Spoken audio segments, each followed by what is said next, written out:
Les forces mystérieuses qui influencent notre planète sont désormais visibles. Les satellites scrutent le globe et nous permettent de le découvrir avec une précision inédite.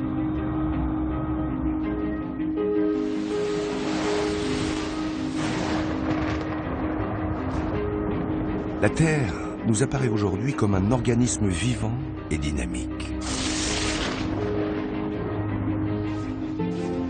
Mais comment ces forces invisibles sont-elles reliées entre elles?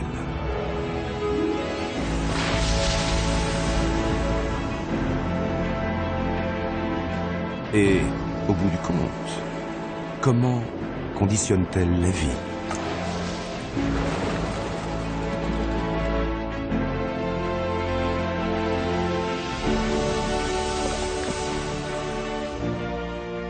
Voici notre monde vu de l'espace.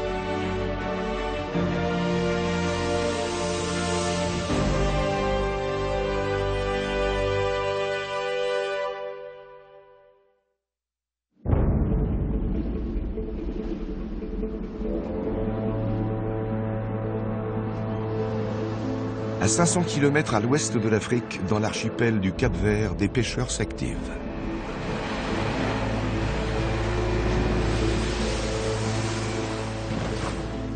Plusieurs fois par semaine, les orages font remonter des profondeurs les substances nutritives qui attirent de gigantesques bancs de poissons. Les marins et leurs familles vivent de ces eaux abondantes.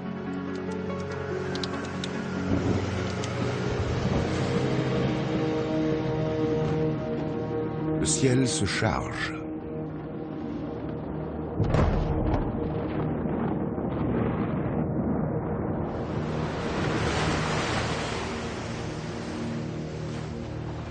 Les pêcheurs doivent rapidement regagner la côte.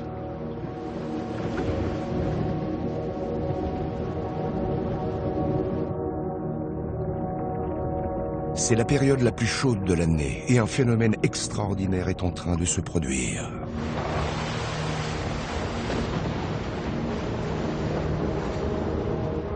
Ce n'est qu'une partie d'un vaste cycle qui affecte l'ensemble du globe.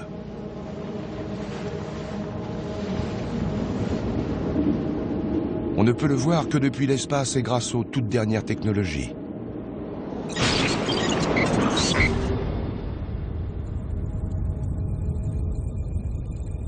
À 700 km d'altitude, le satellite Aqua enregistre une variation de la température de l'océan.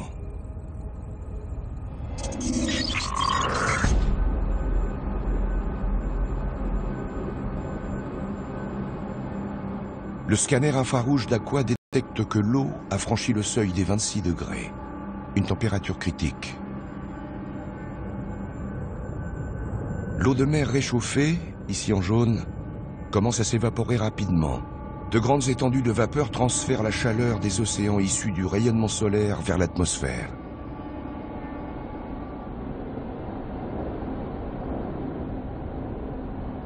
La capacité de l'eau à transporter l'énergie va bientôt avoir des conséquences dévastatrices sur les régions du sud des États-Unis.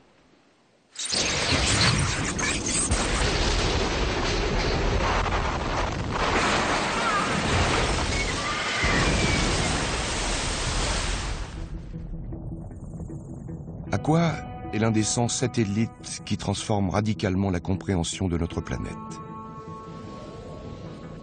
À tout moment, il mesure, enregistre et transmet plusieurs téraoctets de données. Pour la première fois, ces informations permettent d'établir un portrait unique de la Terre en constante évolution.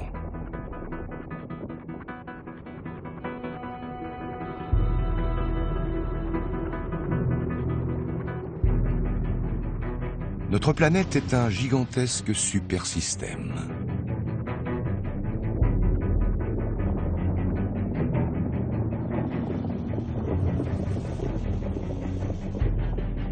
Le satellite nous permet de suivre la vapeur d'eau et de comprendre l'interaction entre le Soleil, les océans et l'air.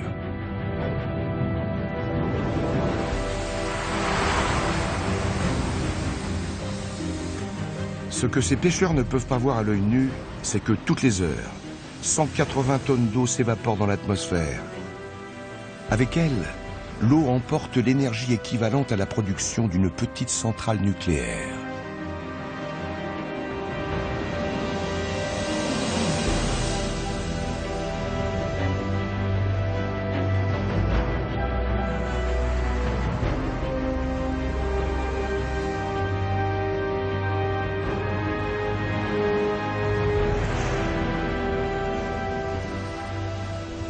À 1 km au-dessus de l'eau, la vapeur se condense et libère sa chaleur.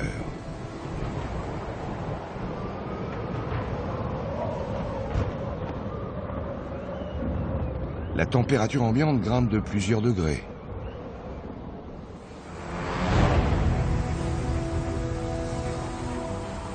En se réchauffant, l'air continue de s'élever. Il engendre de puissants courants ascendants qui étirent les nuages sur une quinzaine de kilomètres en altitude.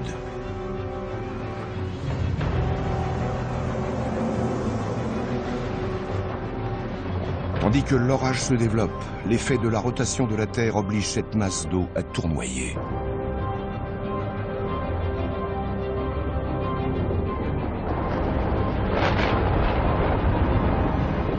Les cumulonimbus se regroupent pour former un anneau gigantesque.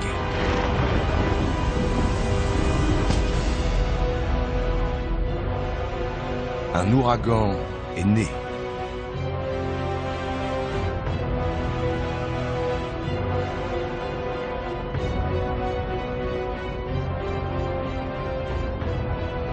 Vu de l'espace, un ouragan ressemble à une vaste centrale électrique. Cette force de la nature génère autant d'énergie que l'ensemble des centrales électriques construites par l'homme.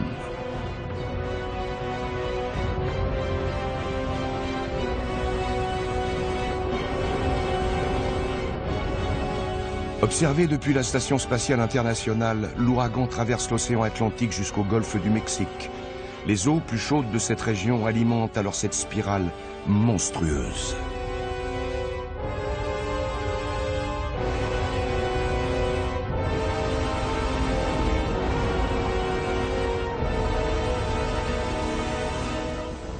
Les hommes vont bientôt faire les frais de la puissance du soleil sur l'océan.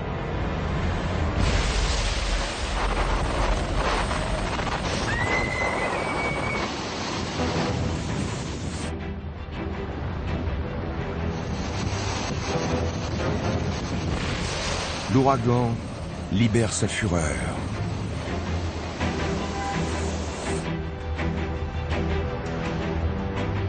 Des vents de 200 km/h font plier l'acier. Les maisons sont réduites en miettes.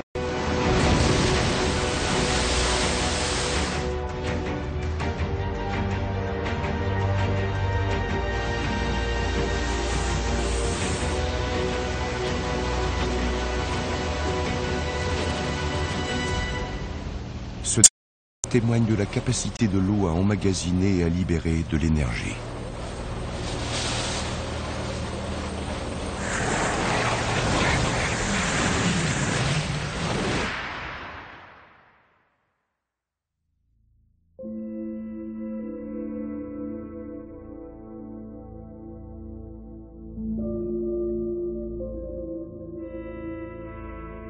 En moins de 12 heures, l'ouragan dévaste 1500 km².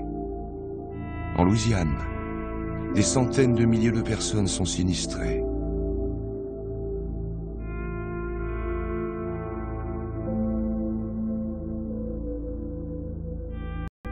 Paradoxalement, nous devons tous notre existence au processus qui a engendré cette catastrophe.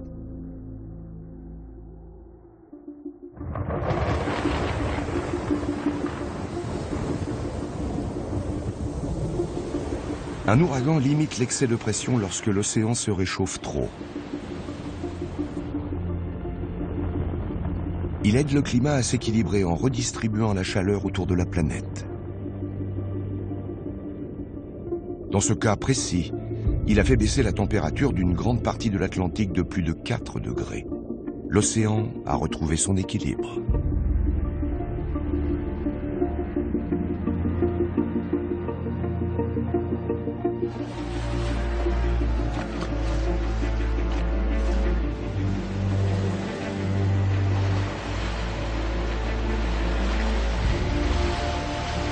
Mais un ouragan, même de catégorie 5, n'est qu'un des éléments d'un ensemble plus vaste.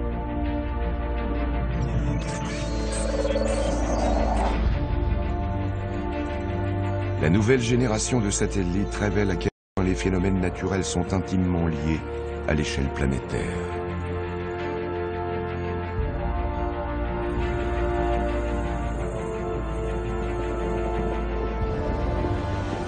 C'est ce lien mystérieux qui, au bout du compte, nous maintient en vie.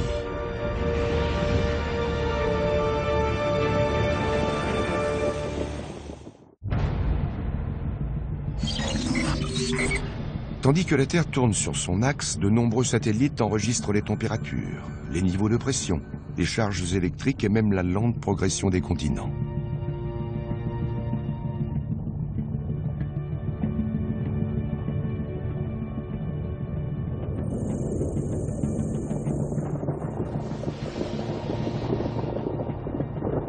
Ces nouveaux moyens d'observation nous dévoilent plusieurs données fondamentales. Ils permettent notamment de comprendre pourquoi certaines régions sont fertiles, quand d'autres ne le sont pas. Nous sommes au mois de juin. L'humanité vaque à ses occupations quotidiennes.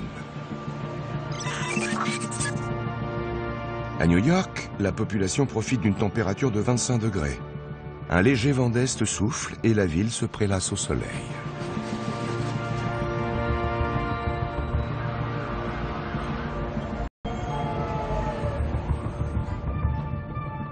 À 11 000 km de là, dans la ville indienne de New Delhi, les chauffeurs de taxi affrontent une pluie torrentielle. Le déluge s'abat si violemment que les rues sont inondées en quelques minutes.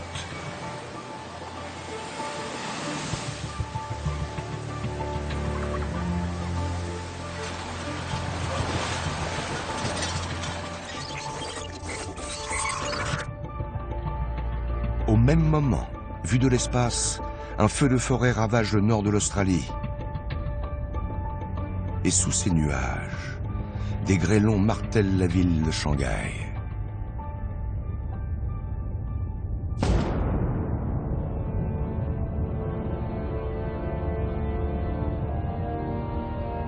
Avant que la Terre ne soit visible depuis l'espace, tous ces événements semblaient sans rapport. Mais notre planète est un vaste organisme vivant dont tous les éléments sont liés.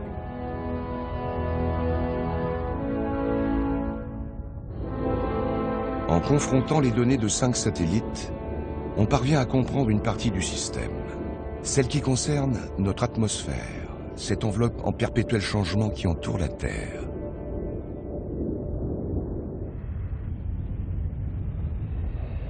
Grâce à cette animation, on distingue comment l'atmosphère transporte l'humidité à l'échelle du globe. Dans cette séquence accélérée, 2 secondes correspondent à une journée. Longtemps, la vapeur d'eau est restée invisible pour l'homme. Mais désormais, nous pouvons la détecter. Le monde entier apparaît sur une seule et même image.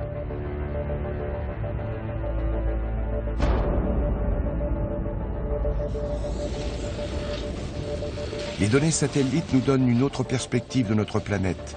Un seul processus détermine les conditions climatiques de l'ensemble du globe.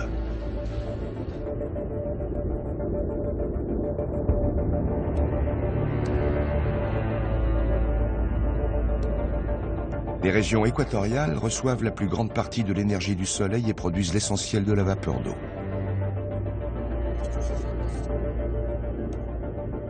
Un gigantesque ruban circule autour du globe. Les systèmes de vapeur d'eau voyagent toujours dans le même sens, vers l'extérieur, en direction des pôles, sous l'effet des vents dominants et de la rotation de la Terre.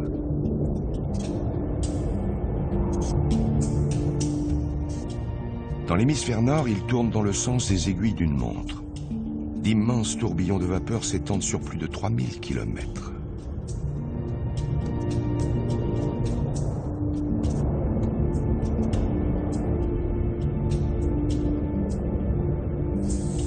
Dans l'hémisphère sud, ils tournent dans le sens inverse.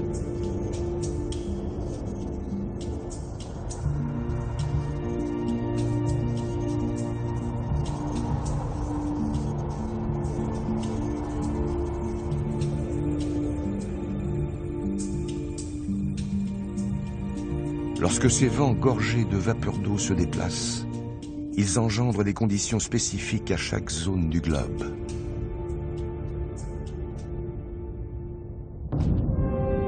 C'est le cas dans l'ouest de l'Inde à la fin du mois de juillet. La chaîne montagneuse des Ghats pousse l'air chaud et humide en altitude.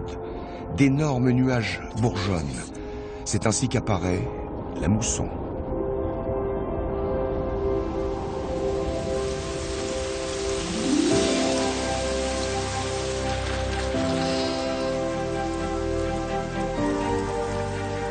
L'eau tombe du ciel en abondance et transforme les sols desséchés en plaines fertiles.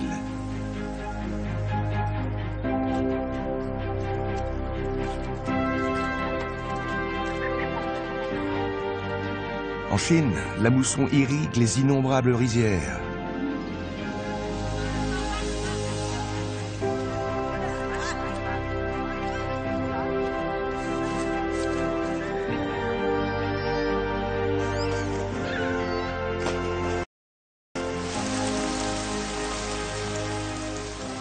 Ce processus permet de nourrir jusqu'à 3,5 milliards de personnes, la moitié de la population mondiale.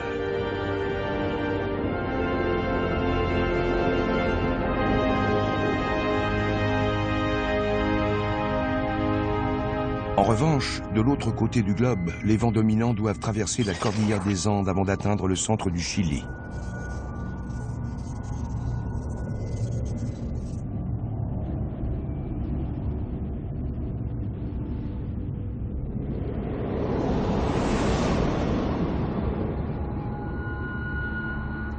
L'altitude assèche l'humidité de l'air, créant ainsi l'une des zones les plus arides du monde, le désert d'Atacama.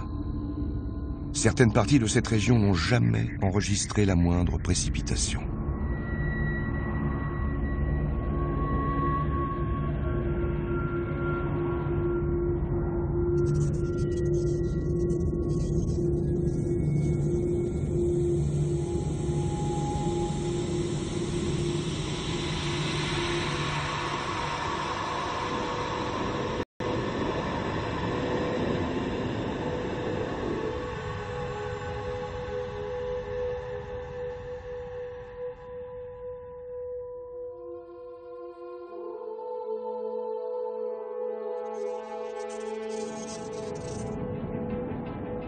La vapeur est l'une des forces essentielles à la vie, mais ce n'est qu'une des composantes d'un mécanisme bien plus complexe.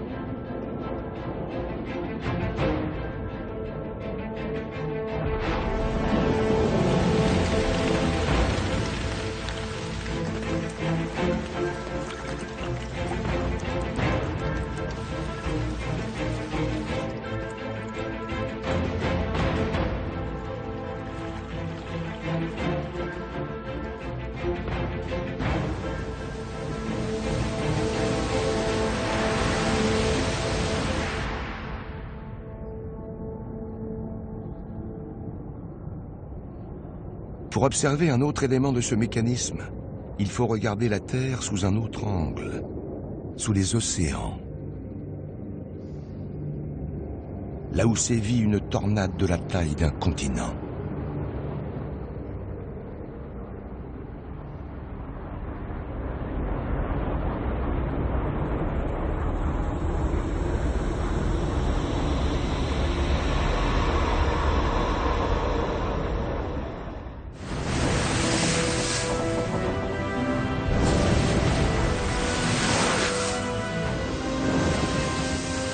Ce sont les 60e mugissants, les mers les plus redoutables du globe.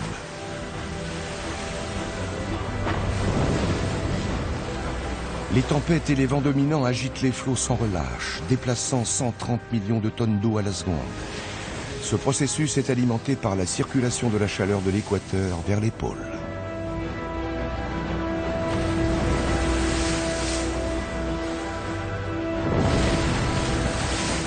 Mais ces mers hostiles abritent un secret qui a des conséquences sur la quasi-totalité du globe.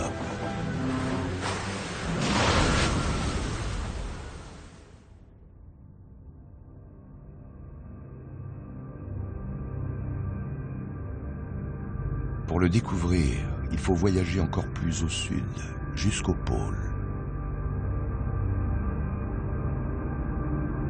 Avec ses quelques 14 millions de kilomètres carrés, la superficie de l'Antarctique est équivalente à 1,5 fois celle des États-Unis. Le continent est plongé dans l'obscurité près de 6 mois par an.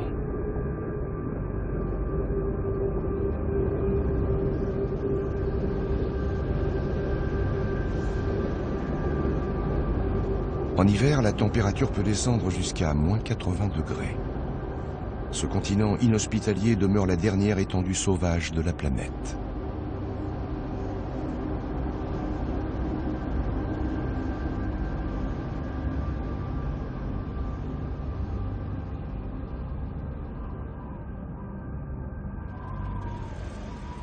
Mais il abrite quelques habitants, des scientifiques qui tentent de percer les derniers secrets du Grand Sud.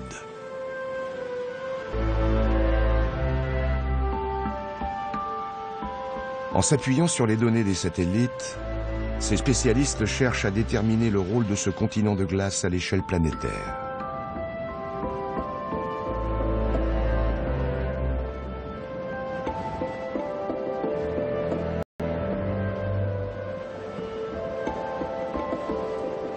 Ils ont découvert que le froid qui y règne est le fait d'un concours de circonstances unique. Mais surtout, cette température glaciale joue un rôle vital dans le maintien de la vie sur l'ensemble de la Terre, jusque dans les jungles luxuriantes à des milliers de kilomètres.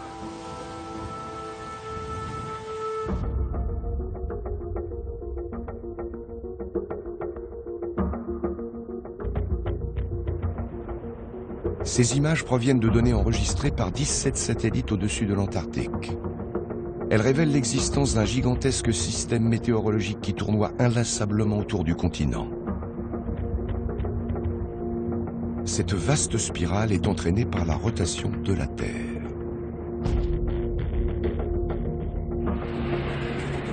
Lorsque l'air chaud et humide migre vers le sud, il est pris dans un tourbillon pour former un énorme courant marin, le jet stream polaire. Le vent persistant pousse l'eau de mer vers le fond.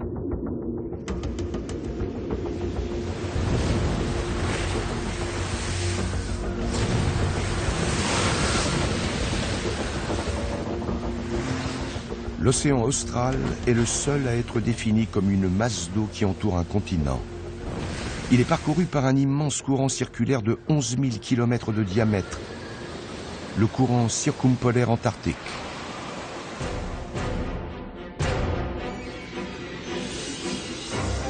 C'est le courant océanique le plus constant et le plus puissant du globe.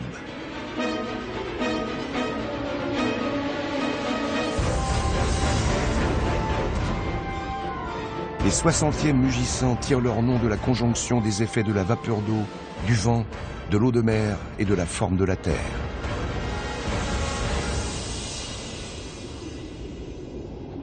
Le jet stream polaire est si puissant qu'il maintient l'Antarctique isolé du reste du monde. Il empêche l'humidité et la chaleur d'atteindre l'intérieur de ce continent glacé, battu par des vents arides.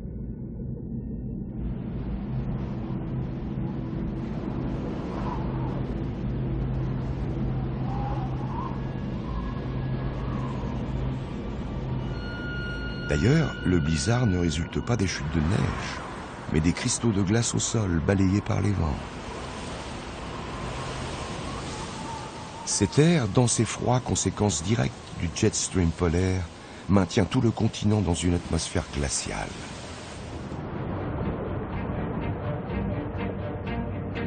Quand vient l'hiver, ces conditions extrêmes déclenchent un processus indispensable au maintien de la vie qui se déroule sous la glace. Dans le secret des ténèbres, un phénomène extraordinaire qui a une incidence sur toute la planète.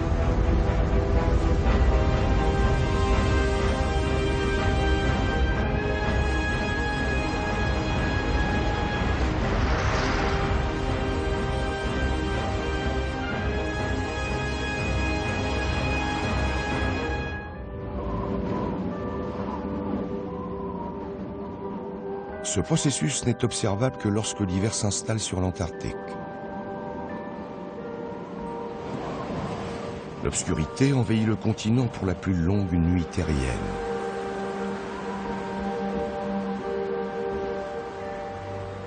Il s'agit du vent katabatique, un vent gravitationnel produit par le poids d'une masse d'air froid dévalant les massifs de l'Antarctique. Les rafales de 150 km/h figent le paysage.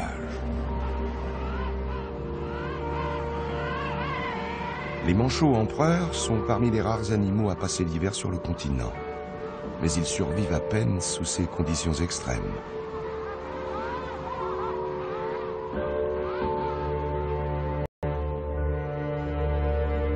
Dans une zone reculée du littoral que l'on appelle la mer de Weddell, des polynies se forment. De vastes étendues d'eau salée entourées de glace.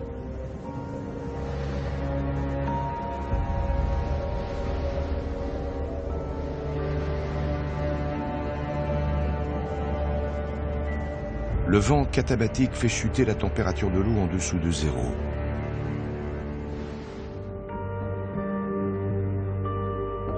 Un seuil critique est atteint lorsque la couche supérieure de l'océan devient inférieure à 1,5 degré. À ce stade, une autre propriété remarquable de l'eau de mer entre en jeu. L'océan commence à geler en surface.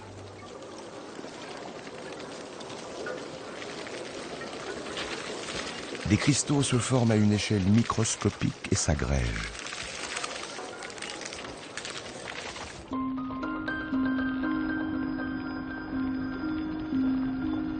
En gelant, l'eau de mer relâche son sel.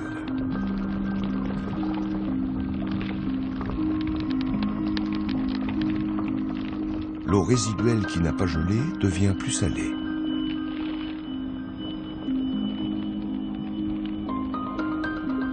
Elle forme un flux, la saumure, qui descend vers le fond de la mer sous forme de stalactites.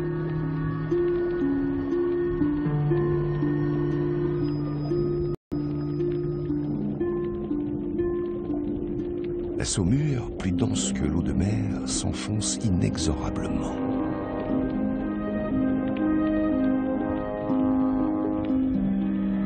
Cette eau plus salée emporte avec elle l'oxygène provenant de l'air de la surface vers les profondeurs.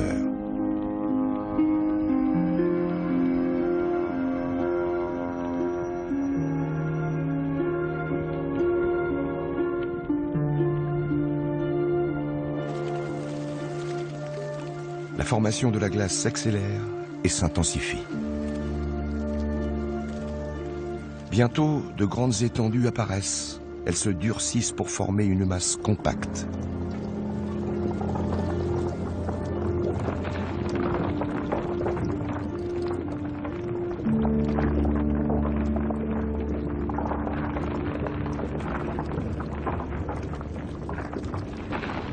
Au bout d'une semaine, ce processus microscopique est devenu une entité visible depuis l'espace.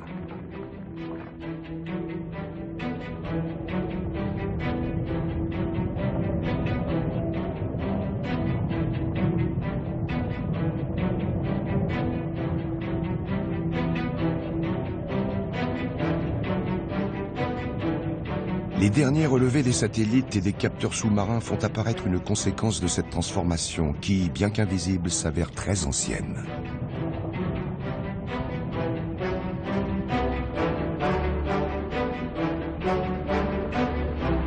Chaque seconde, 1,5 million de mètres cubes d'une eau dense et salée glisse vers le fond de la mer sous la forme d'un courant vertical irrésistible.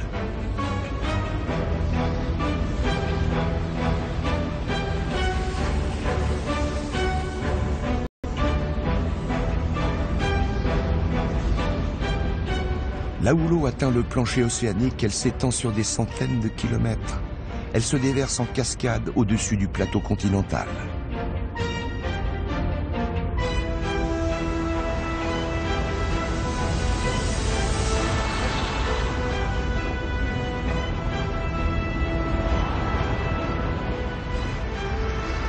Une gigantesque chute d'eau sous-marine apparaît.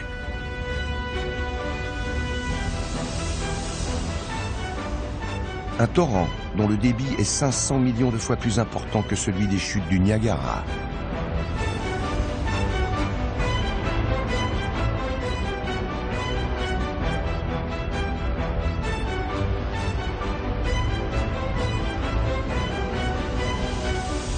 Le flux de saumure froide, dense et oxygéné, s'enfonce lentement et silencieusement dans l'abysse.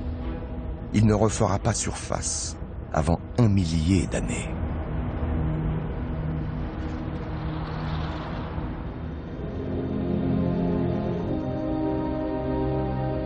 Cette animation établie à partir de données satellites nous révèle la suite du processus.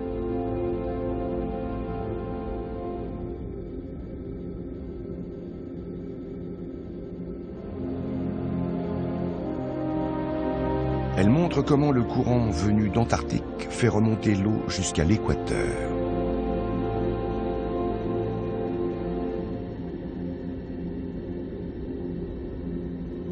Un flux continu de liquide froid et salé migre en profondeur vers le nord.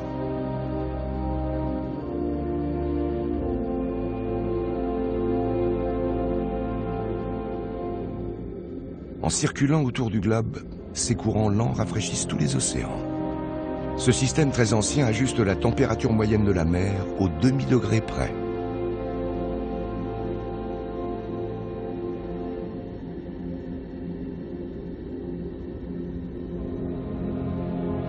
Cette stabilité a permis à la vie de se développer en la protégeant des violentes variations climatiques.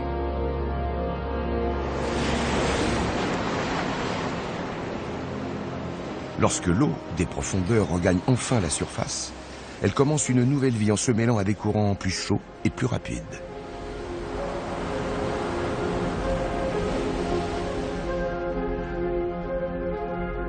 Vus de l'espace, les océans apparaissent comme une entité infinie traversée le tourbillon. La température des courants de surface varie selon l'énergie solaire qu'ils reçoivent. À terme, c'est ce qui détermine la quantité de vapeur d'eau libérée dans l'air.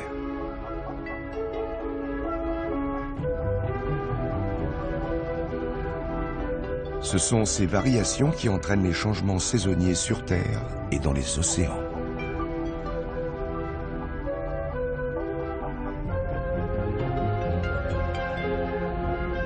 À l'automne, lorsque le Gulf Stream se refroidit, les érables de la Nouvelle-Angleterre rougissent avant de perdre leurs feuilles.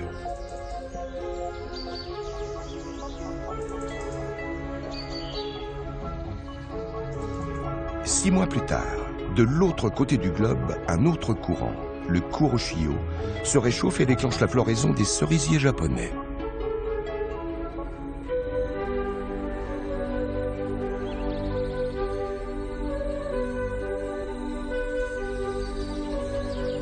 Des processus analogues se produisent aux quatre coins de la planète.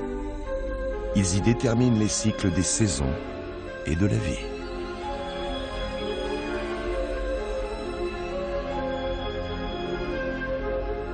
Vu de l'espace, l'océan et l'atmosphère sont très liés. Ils forment un système constant et unifié par l'eau. La quantité d'eau présente dans l'air à tout moment équivaut à 12 000 milliards de tonnes.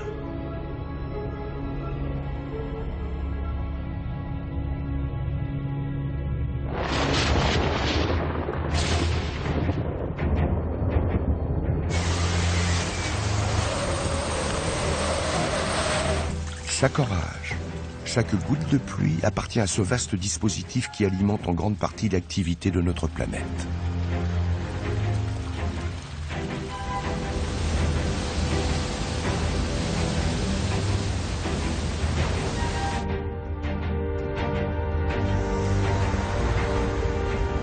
Mais ce mécanisme est plus complexe qu'il n'y paraît. Le flux de saumure froide provenant de l'Antarctique va bientôt subir une nouvelle transformation en étant confronté à l'un des systèmes les plus violents de la Terre.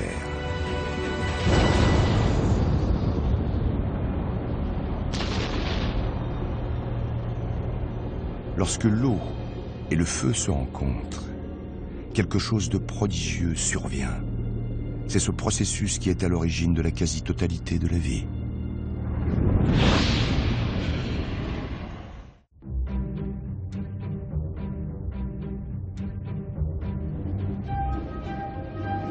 À l'ouest des côtes péruviennes, les eaux s'agitent frénétiquement.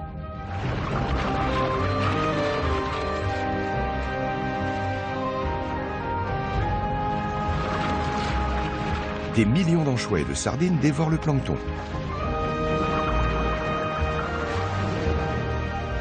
Attirés par les bons de poissons, les prédateurs marins et les oiseaux convergent par millions chaque année dans ces eaux.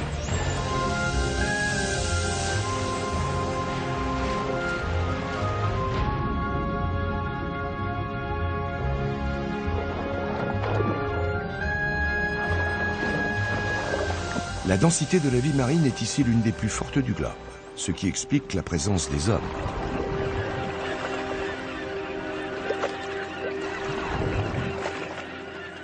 Mais ce lieu n'est pas qu'un territoire de chasse abondant. Il illustre la manière dont deux systèmes peuvent interagir pour entretenir la vie.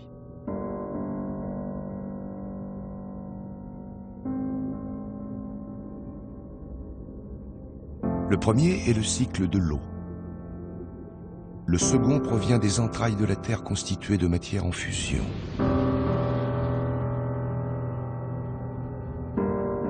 C'est là que naissent presque tous les éléments nécessaires à la fabrication de la vie.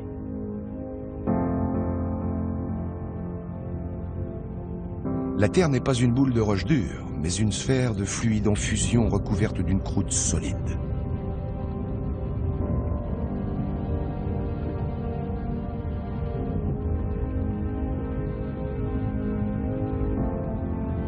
Sa surface est comme l'enveloppe d'une goutte d'eau. Elle est instable par nature.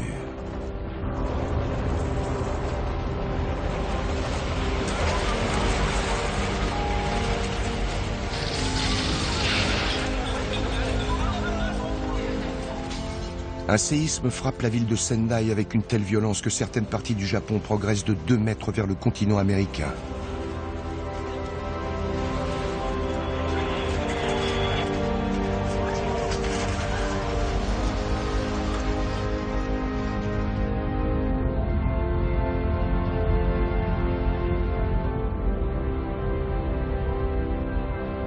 Dans le même temps, de l'autre côté du globe, un volcan entre en éruption. Il crache un gigantesque panache de cendres et de vapeur qui s'élève jusque dans la stratosphère.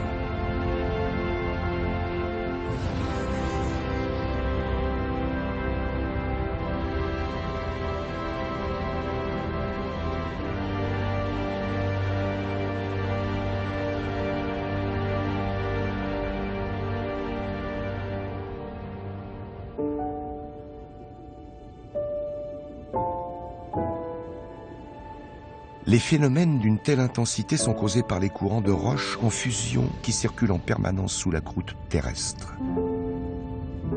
Ces flux sont alimentés par la désintégration radioactive du noyau de la Terre.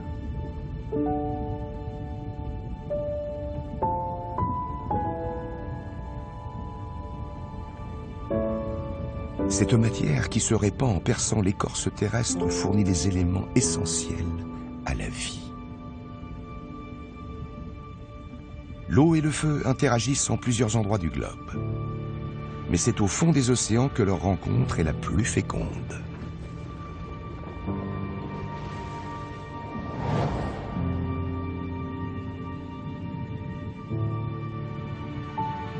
Dans l'océan Atlantique, par 2500 mètres de profondeur, il existe une chaîne de volcans sous-marins.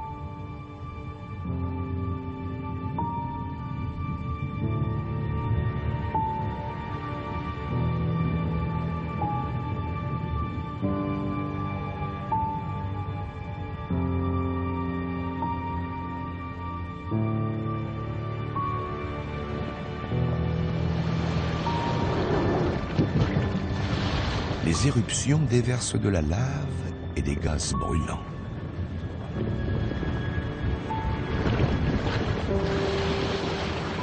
Elles ponctuent un voyage qui a duré 25 millions d'années en provenance du noyau de la Terre.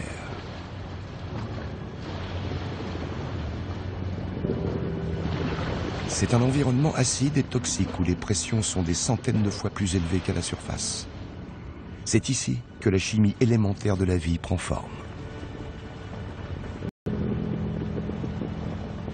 Les gaz réagissent violemment avec l'eau de mer riche en oxygène provenant de l'Antarctique.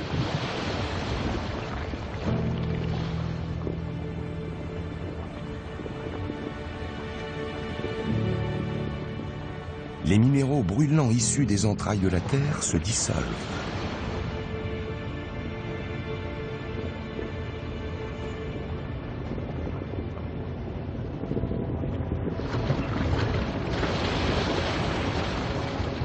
Ils réagissent avec l'oxygène pour donner des substances riches en nutriments.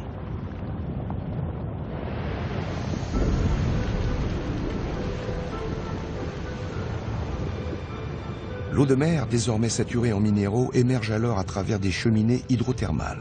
Ces concrétions semblent héberger des organismes vivants.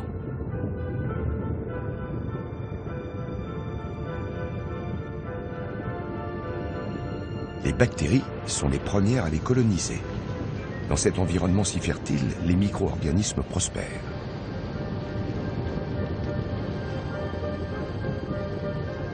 À terme, des créatures plus complexes vont se nourrir de ces micro-organismes avant d'être engloutis à leur tour.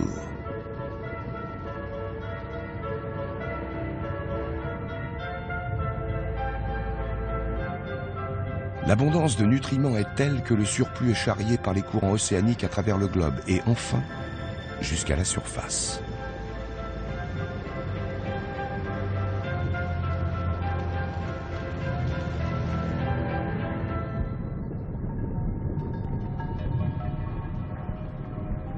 D'autres courants érodent les continents et libèrent les minéraux contenus dans la roche. Dans les eaux poissonneuses au large du Pérou, les courants océaniques riches en nutriments remontent vers la surface aux abords du continent sud-américain.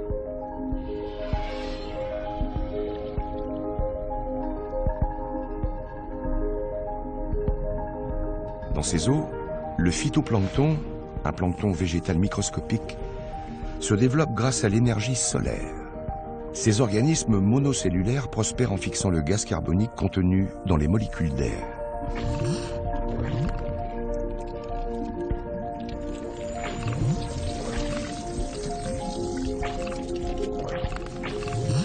Lorsque les eaux de surface sont exposées à une lumière suffisante, la prolifération exponentielle du plancton devient visible depuis l'espace. Au bout de 24 heures, les eaux côtières virent du bleu au vert sur une zone de 500 km².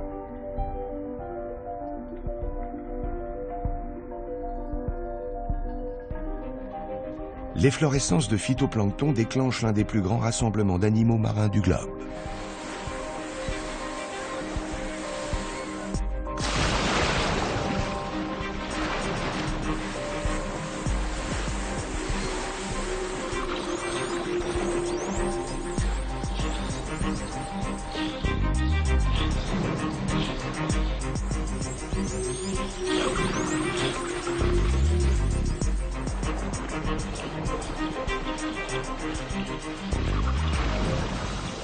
Les remontées de nutriments depuis les profondeurs occasionnent de nombreuses efflorescences de phytoplancton à travers le monde.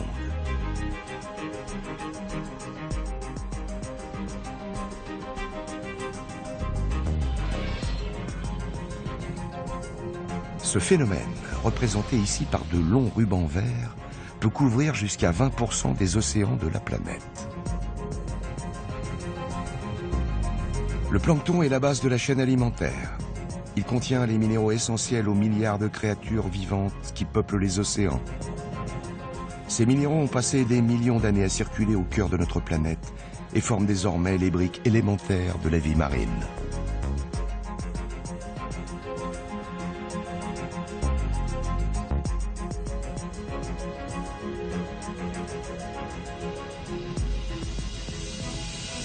En l'espace de 24 heures, le plancton qui n'a pas été englouti s'enfonce à nouveau dans les abysses. Il emporte le carbone et les minéraux ingérés jusqu'au fond des océans.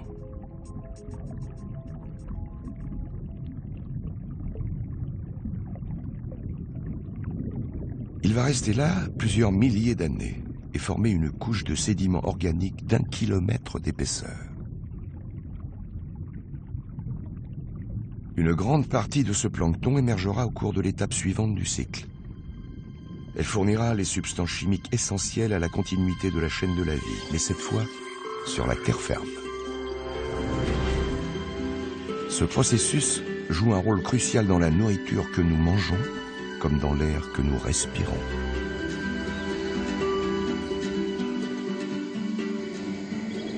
Il contribue même au maintien de notre principal réservoir de biodiversité, la forêt amazonienne.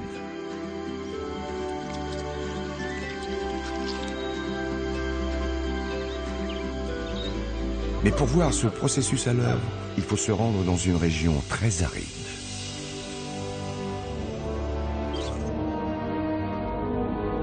Le Sahara.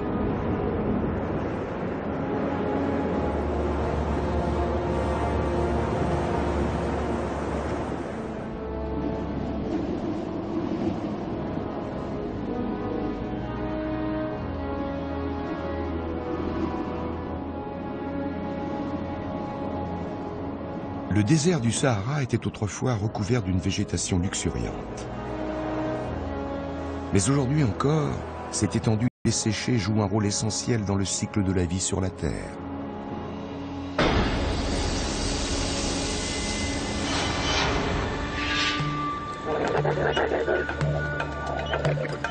Nous sommes au mois de mai, au plus fort de la saison sèche.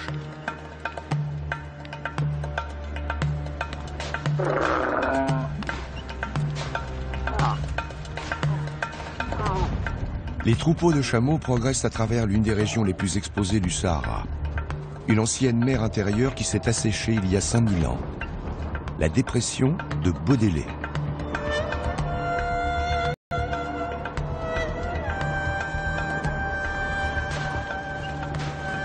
Le sol qu'il foule, la diatomée, est constitué de plancton fossilisé, la diatomite.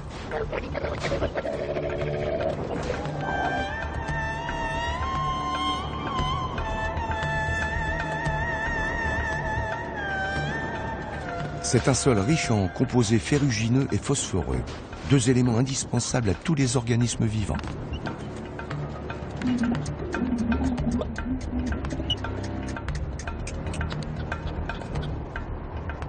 Plus incroyable encore, ces grains de sable vont, en l'espace de 6 jours, insuffler la vie dans une forêt tropicale située à des milliers de kilomètres.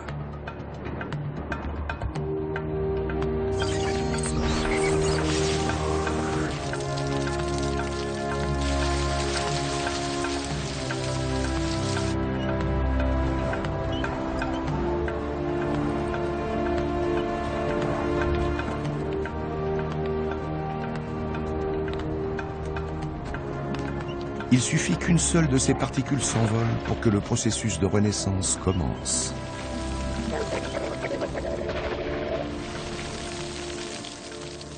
La diatomée reste en suspension dans les airs avant d'être transportée par les vents.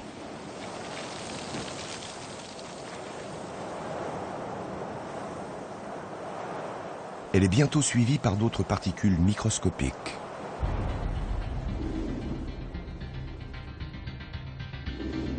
Ces images de synthèse, réalisées à partir des données du satellite Météosat, révèlent la fréquence quotidienne des nuages de poussière. Ici, le nuage se forme au-dessus du désert.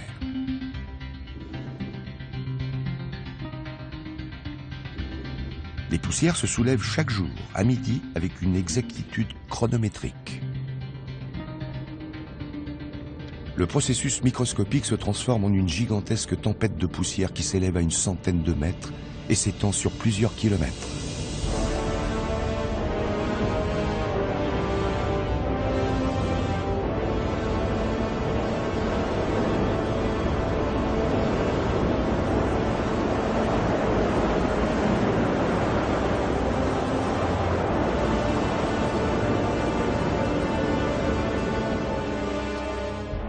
Le nuage de plancton fossilisé balaie l'Afrique de l'Ouest.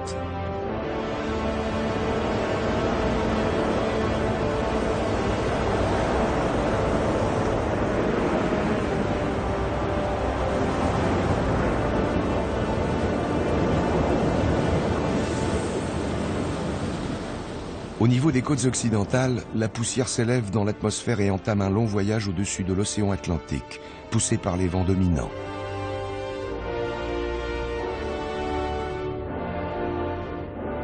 Les satellites ont révélé que 54 000 tonnes de poussière sont transportées chaque jour vers l'Amazonie, à 8 000 km à l'ouest.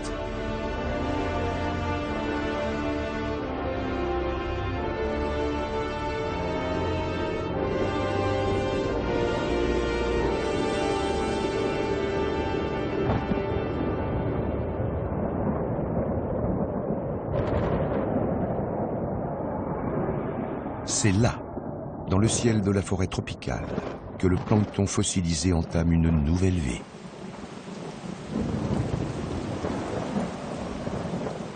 Les minéraux qui constituent les grains de poussière se dissolvent pour former des gouttelettes qui retombent avec la pluie sur la forêt amazonienne.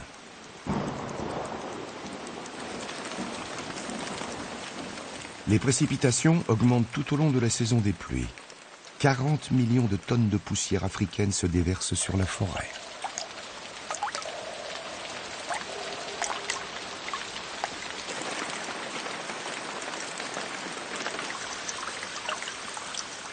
Le plancton fossilisé s'infiltre dans le sol et dans les racines des arbres, revitalisant la forêt.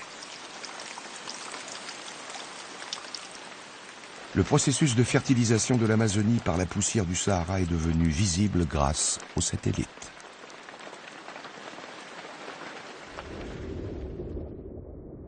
Les instruments scientifiques de l'engin spatial sont si sensibles qu'ils peuvent observer la migration des particules vers l'Amazonie. Mais ils permettent aussi de mesurer la croissance de la canopée depuis l'espace. On peut ainsi observer ce qui se passe à la fin de la saison des pluies, lorsque le soleil réapparaît. Pour la première fois depuis 6 mois, les rayons du soleil illuminent directement la forêt. Il s'ensuit une formidable poussée de la végétation.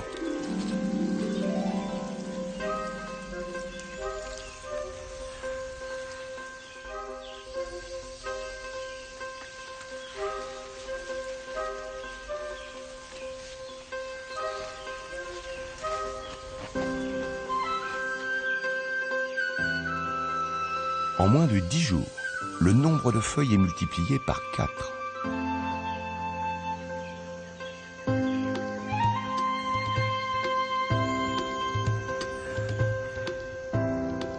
Une vague de verdure submerge le continent.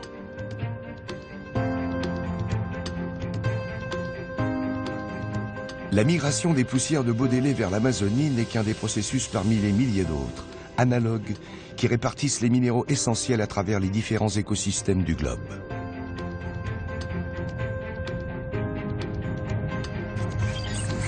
Qu'ils soient issus des déserts, des montagnes ou des sédiments anciens, chaque processus participe à l'élaboration de la vie.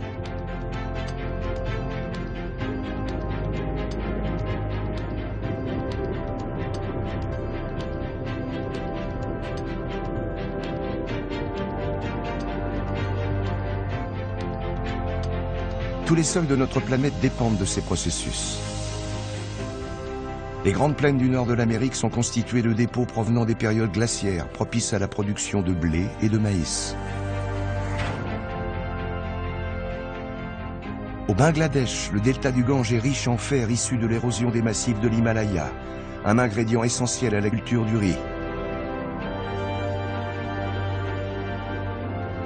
D'autres minéraux sont transportés autour du globe par les vents, l'eau et la glace. Grâce à ce processus, la végétation a pu refaçonner notre planète.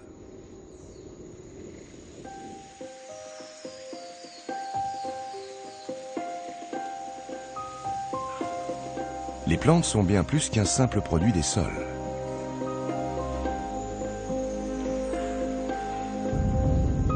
Elles constituent une force puissante qui a transformé la Terre pendant des millions d'années.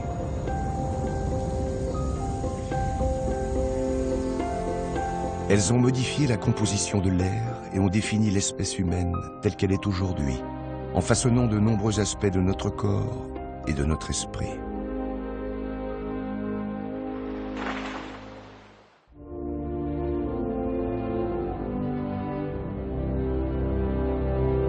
Voici un autre aperçu de la Terre vue de l'espace. Cette animation générée par ordinateur montre les fluctuations quotidiennes de l'oxygène et du dioxyde de carbone, des gaz invisibles. Ces éléments vitaux ne sont pas le fruit d'un processus géologique. Ils proviennent de milliards de petites respirations au niveau du sol.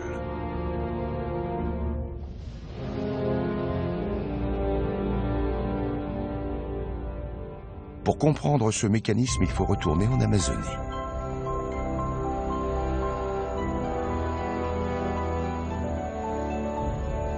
Cette forêt tropicale a environ 55 millions d'années. C'est l'un des plus anciens systèmes vivants de la planète.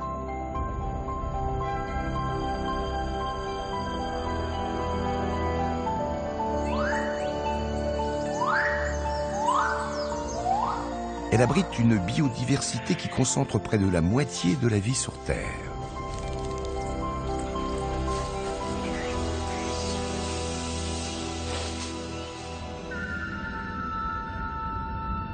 Une vaste étendue de verdure qui s'étend sur 5,5 millions de kilomètres carrés.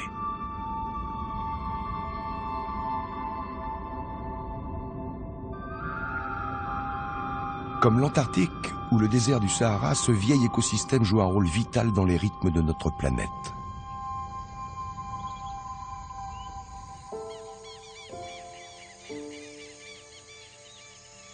Dans ce cas précis, le processus débute dans de minuscules pores situés sous des milliards de feuilles.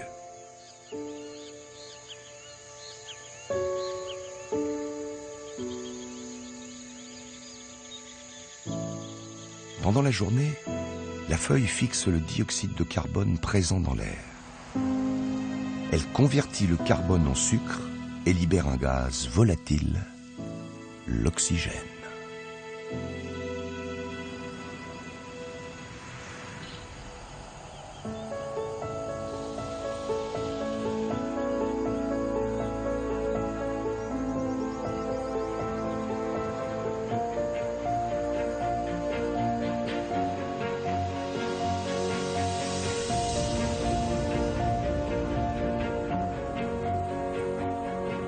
Au cours de sa vie, un arbre en libère ainsi plusieurs millions de mètres cubes.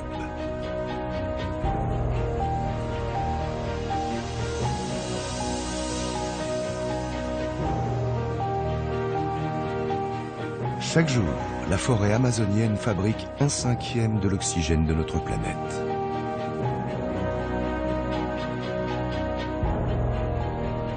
Nous l'avons longtemps considéré comme le poumon de la Terre. Mais à présent, les satellites nous permettent de voir que les choses ne sont pas aussi simples.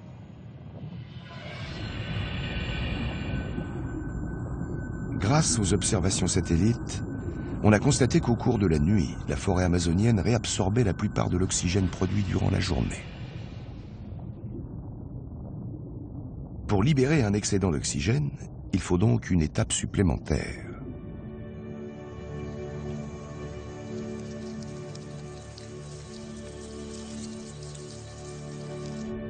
Toutes les 24 heures, la forêt tropicale déverse 2 millions de tonnes de sédiments dans le fleuve Amazone.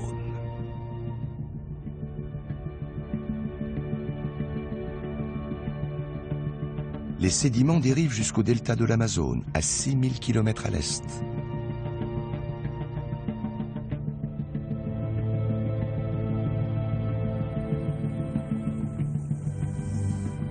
Là, le plancton présent dans l'eau absorbe les sédiments. Grâce aux rayons du soleil et au dioxyde de carbone présent dans l'air, le plancton connaît une nouvelle croissance exponentielle.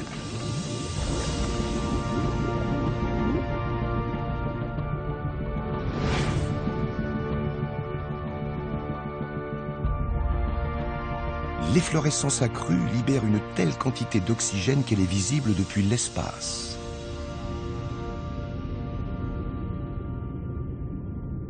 La moitié de l'oxygène de notre atmosphère provient de ces efflorescences de plancton. Ces créatures minuscules sont les véritables poumons de la Terre. Elles maintiennent l'équilibre de l'air et, à terme, permettent de passer à un autre maillon de la chaîne de la vie.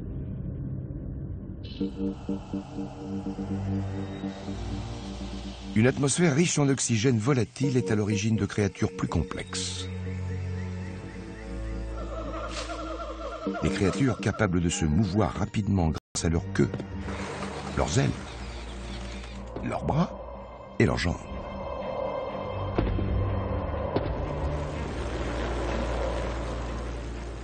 En réalité, l'équilibre gazeux dans l'air définit la taille de nos corps et détermine presque tout ce que nous sommes.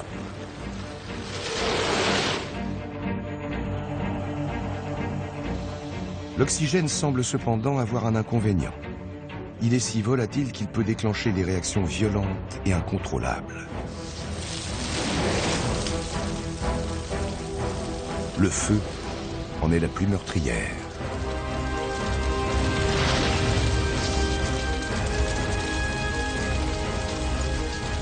Mais une fois encore, l'enfer des flammes n'est qu'une autre pièce de ce puzzle complexe qui constitue la Terre.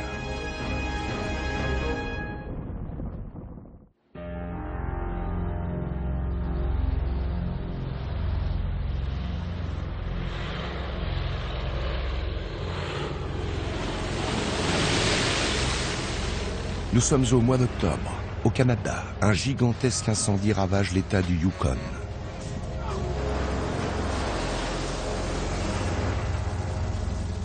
En moins d'une semaine, les flammes vont dévaster 25 000 km² de forêt.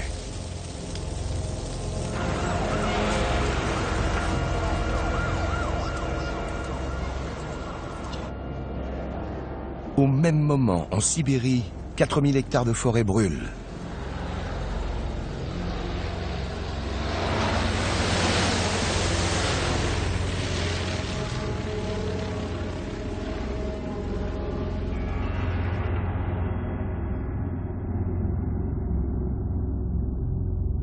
Mais ce n'est là qu'un petit aperçu de l'influence du feu sur le globe.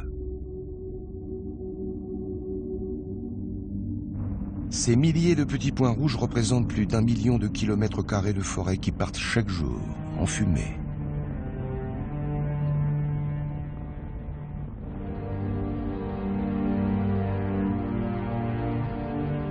Le feu est un autre système remarquable de la Terre. Il joue un rôle essentiel dans le cycle de la vie.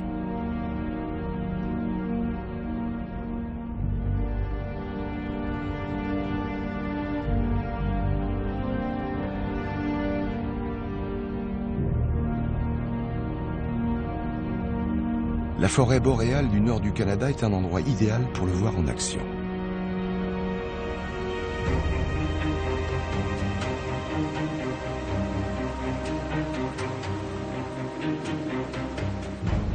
Cette vaste forêt d'épicéas entretient une relation particulière avec le feu. Ici, le froid est si intense que les arbres morts ou malades ne disparaissent jamais.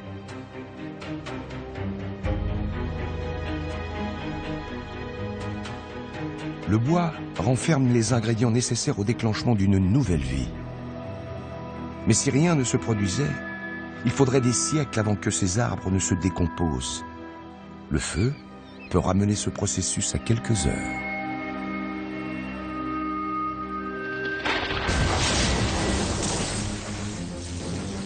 La plupart des feux de forêt d'origine naturelle sont déclenchés par la foudre.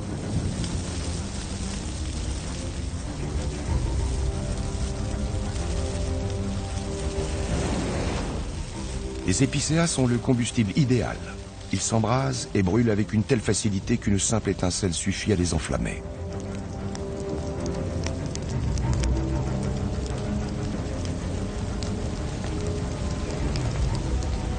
Voici comment l'oxygène porte son coup fatal.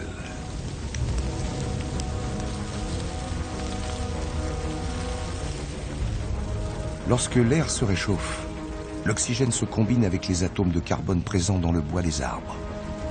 L'effet génère de la chaleur qui accélère le processus de combinaison et engendre encore davantage de chaleur. Les flammes s'intensifient.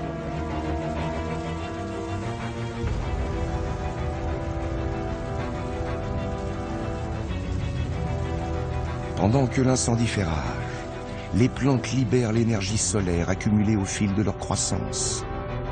Le feu n'est rien d'autre.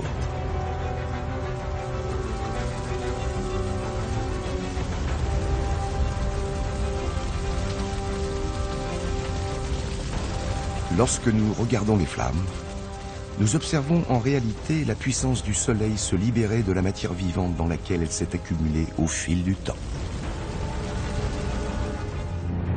L'épinette est une espèce d'épicéa qui disperse ses graines dans le sol cendreux laissé par le passage des flammes.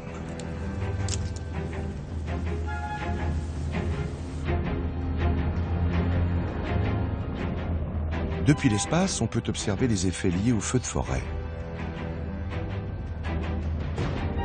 Une poussée de verdure a lieu après chaque incendie.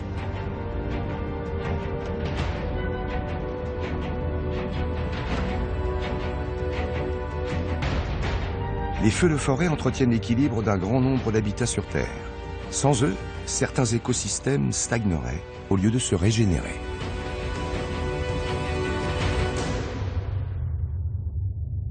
Les satellites révèlent comment le feu, les conditions climatiques, l'eau et la glace contribuent à entretenir le cycle de la vie.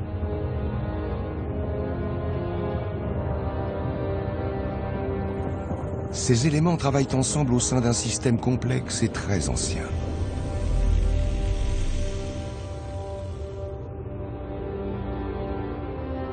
Mais les satellites n'en sont qu'au début de leur découverte. Ils peuvent explorer et analyser la manière dont notre planète réagit aux influences extérieures. Et notamment à la plus puissante de toutes, celle du Soleil.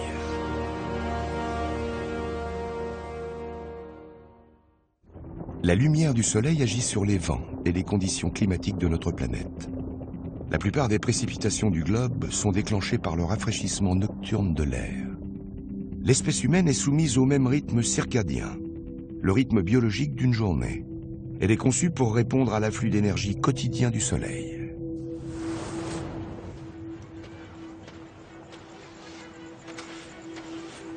Les cellules de notre corps ont besoin de la lumière solaire pour fabriquer les vitamines indispensables à la peau.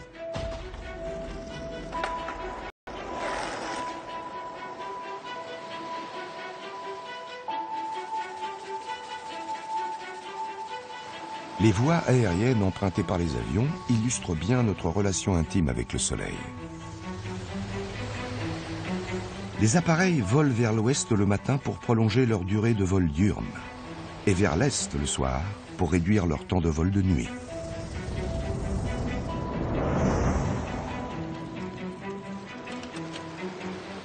Mais, ironie du sort, l'élément qui menace le plus ce mécanisme fragile est aussi celui qui en est à l'origine.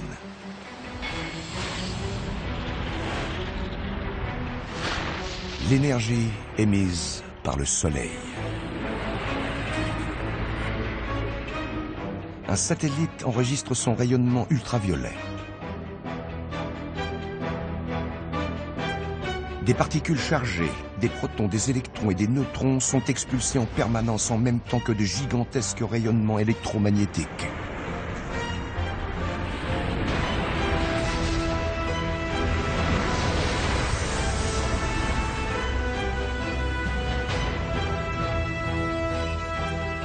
Mais il arrive aussi que le Soleil produise ce que l'on appelle une éjection de masse coronale.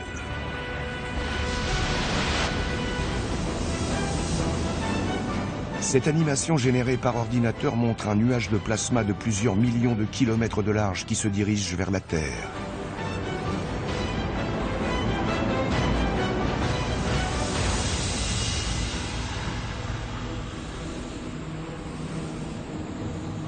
Si ces particules solaires heurtaient la surface du globe, elles nuiraient considérablement à toutes les formes de vie en provoquant des lésions mortelles de leur ADN. Heureusement, la Terre a un système de défense.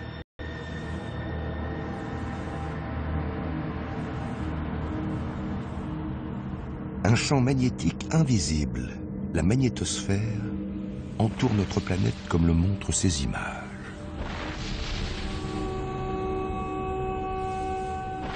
Celles-ci ont été générées grâce aux données de 5 satellites qui mesurent les champs magnétiques fluctuants. Baptisé Thémis, ce réseau de magnétomètres fait apparaître le champ magnétique terrestre lors de son bombardement permanent par le Soleil.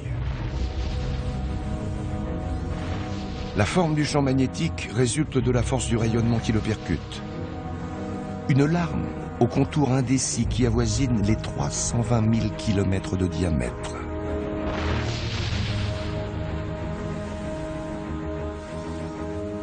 Des vagues successives de particules solaires martèlent la magnétosphère, mais la plupart sont déviées.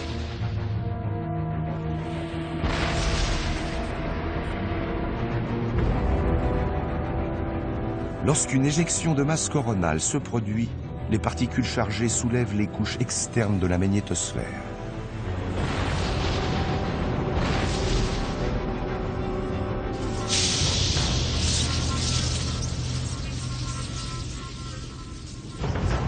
Les particules sont alors libres de s'infiltrer vers la planète. Le champ magnétique interne de la Terre dirige le rayonnement vers les pôles et déclenche l'un des plus beaux spectacles de la nature. Les aurores boréales et australes.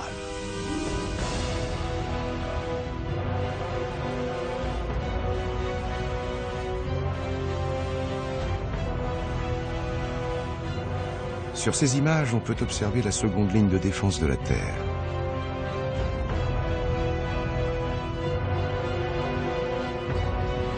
Des rubans de plasma géants ruissellent vers le bas et encerclent les pôles.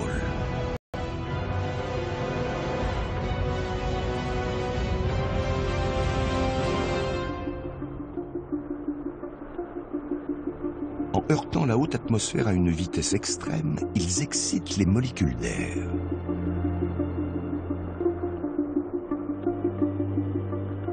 Le processus fait scintiller les molécules d'air. L'oxygène rayonne en rouge et en vert, l'azote en bleu.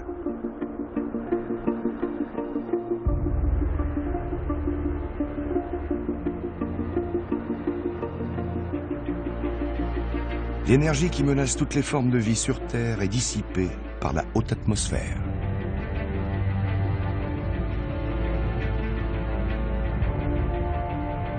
C'est ainsi que notre planète se protège du rayonnement mortel du Soleil depuis des millions d'années.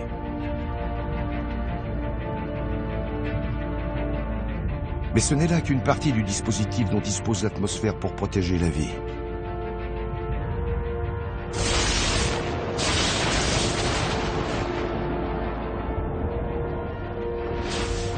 Plus près du sol, il existe des systèmes encore plus puissants, sans lesquels la vie n'existerait pas.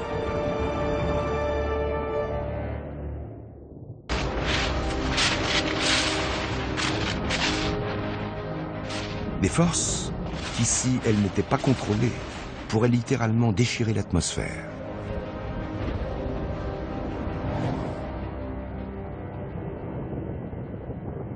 La nuit, vue depuis l'espace, la Terre est parcourue d'éclairs.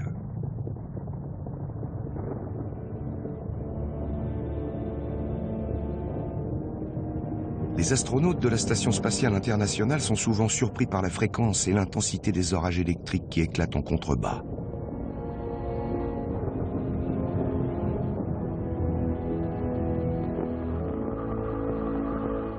Pourquoi la Terre a-t-elle besoin de ces orages incessants? La réponse est claire lorsque l'on observe depuis l'espace. L'atmosphère terrestre cherche l'équilibre.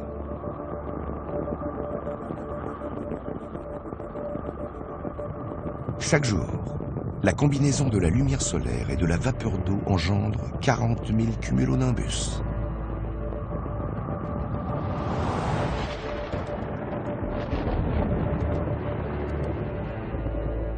Les nuages développent d'énormes quantités de charges électriques.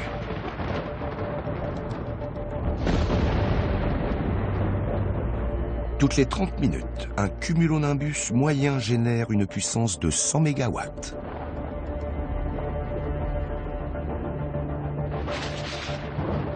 Une énergie suffisante pour alimenter une ville comme Paris pendant 1 minute.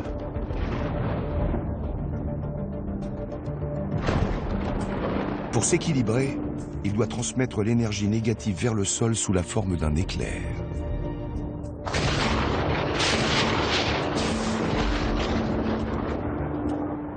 Mais dans le même temps, il envoie une charge positive vers le ciel. Une colonne convective se crée dans chaque cumulonimbus. Cette force invisible se déplace à une vitesse proche de celle de la lumière vers la dernière couche de l'atmosphère.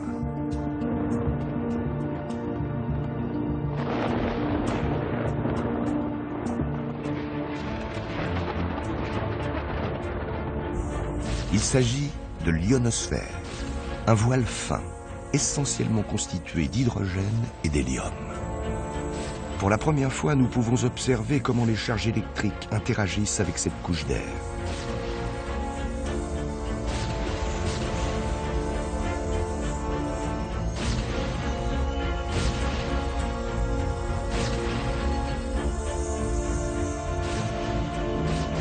L'ionosphère se comporte comme un conducteur électrique. Elle distribue les charges autour du globe.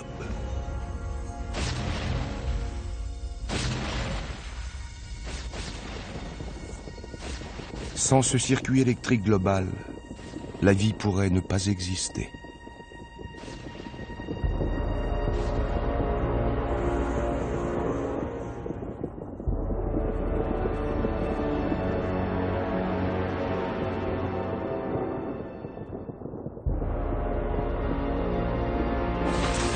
Tout se passe grâce à une formidable réaction chimique qui s'opère à l'intérieur des cumulonimbus lorsque les éclairs apparaissent.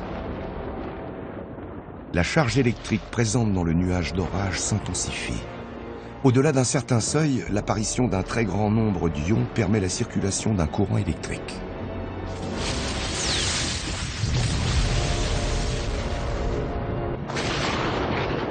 En l'espace d'un millième de seconde, un éclair jaillit. Il est à peine plus épais qu'un pouce, et sa température est 5 fois plus élevée que celle de la surface du Soleil.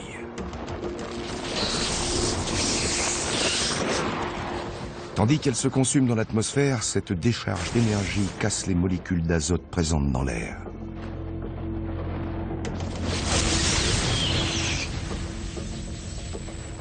L'oxygène s'associe à l'azote pour créer le nitrate.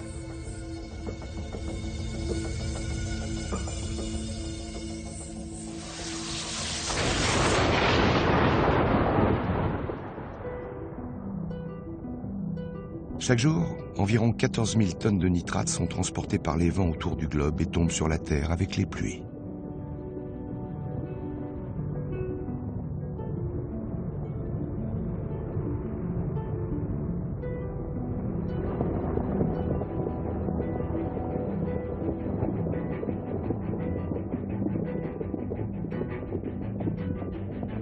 Le nitrate est essentiel à la plupart des formes de vie.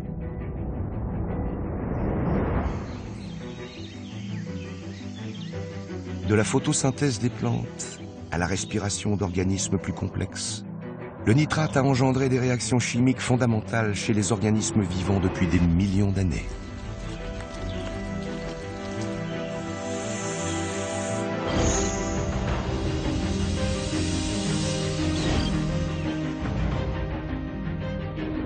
L'observation de la Terre grâce aux satellites a révélé l'existence d'un mécanisme complexe qui façonne chaque instant de la journée et régit le moindre battement de cœur.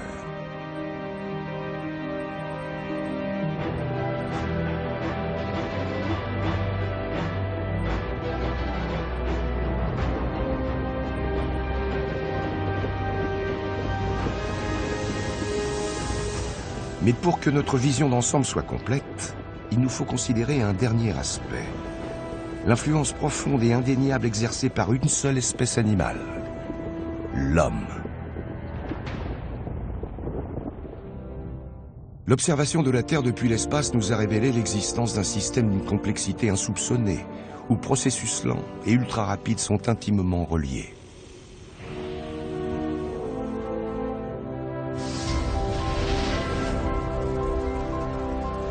Les cycles se reproduisent à l'infini. Ce qui meurt se décompose, se régénère, puis renaît.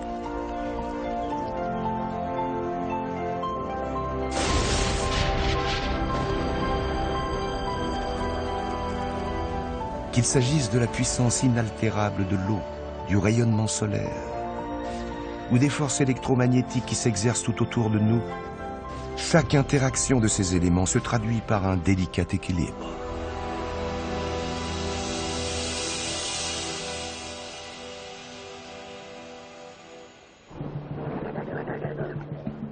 L'espèce humaine est le dernier phénomène naturel, une conséquence directe d'un système qui a créé et entretenu la vie depuis 3,5 milliards d'années.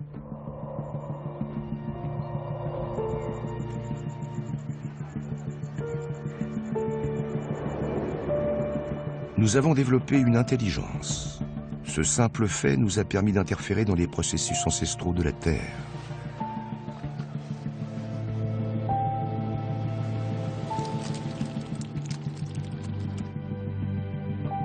Nous avons transformé notre planète en exploitant le système complexe qui nous a créés.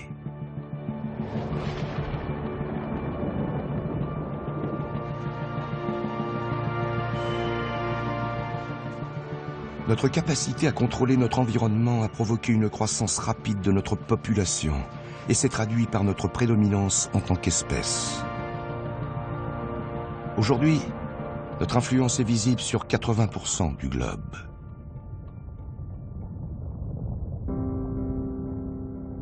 Nous avons même étendu notre territoire à l'espace. Nous commençons seulement à déchiffrer le fonctionnement du monde et la place que nous y occupons.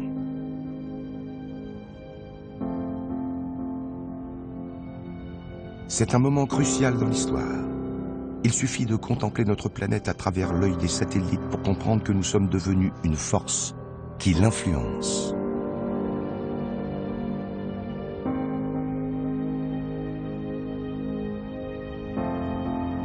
Nous fabriquons déjà plus de nitrates que les éclairs. Nous propageons davantage de soufre dans l'air que tous les volcans réunis.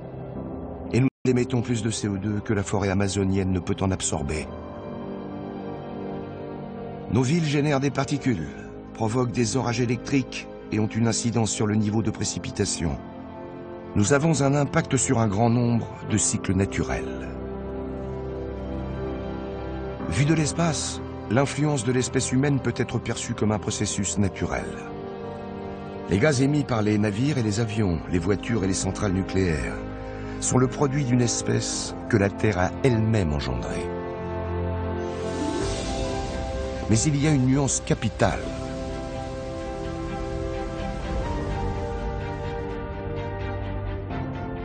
À la différence des volcans, des courants océaniques ou de l'oxygène relâché par les forêts et le plancton, nous avons le choix de nos actes.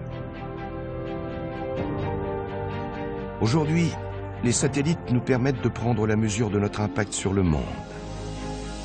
À nous de faire désormais des choix avisés dans l'emploi et le respect de ces ressources. Les yeux que nous avons placés dans l'espace nous indiquent comment préserver l'équilibre naturel du monde.